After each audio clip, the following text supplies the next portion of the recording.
Okay, on this page of the review, part E, we need to find the measure of all these angles in a rhombus and then find its area.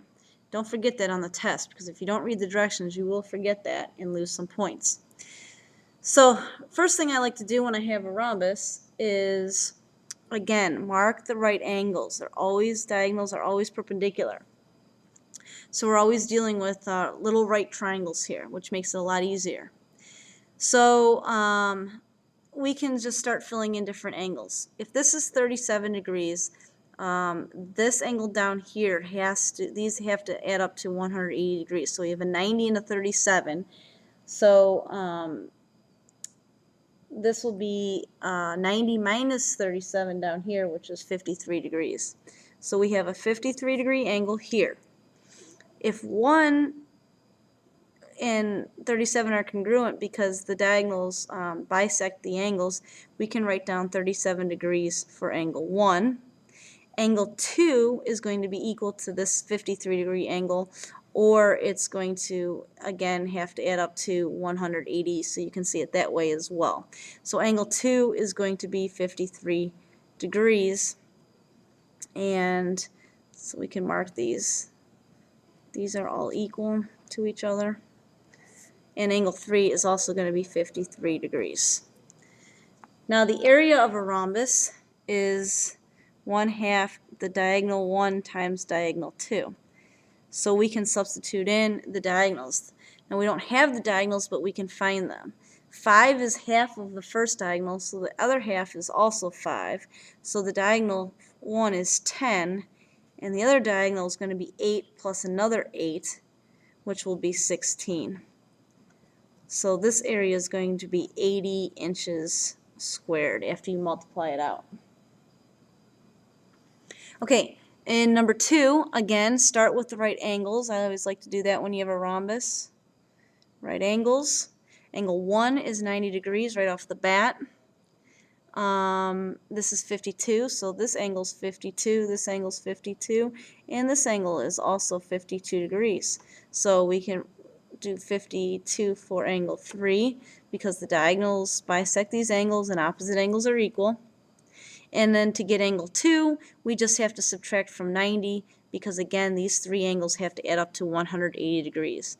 So 90 minus 52 is 38. So we'll do 38 degrees right here.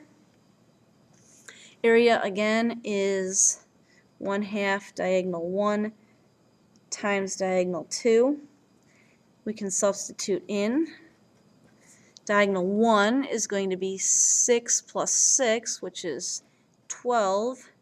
And the other diagonal is going to be 5 plus 5, which is going to be 10. So the area is 60 inches squared. Okay, and then in number 3, 11, let's just do the area first. This is 11 and 11. So area, again, is 1/2 diagonal 1 times diagonal 2. So the diagonal 1 is going to be 11 plus 11, which is 22, times diagonal 2, which is going to be 9 plus 9, which is 18. So this will give us 198 inches squared for the area. Now let's go back and fill in the angles. We have a 43, so this angle 3 is 43, so we can put that there. Angle 2 is going to be the same. These four angles are all the same. So angle 2 is also 43 degrees. And angle 1, these have to add up to 90, or these two add up to 90, and all three of them add up to 180. So to get angle 1, we're going to do 90 minus 43, which is 47 degrees. And then over here, number 4, again, it's a rhombus, so we will mark these 90-degree angles. Angle 2 right away, 90 degrees. Angle 1 is going to be 90 minus 36. which is 54 degrees. And then angle 3 is going to be the same as 36, alternate interior angles. So we can write 36 degrees here. Area is 1/2 the diagonal 1 times diagonal 2. Can substitute in.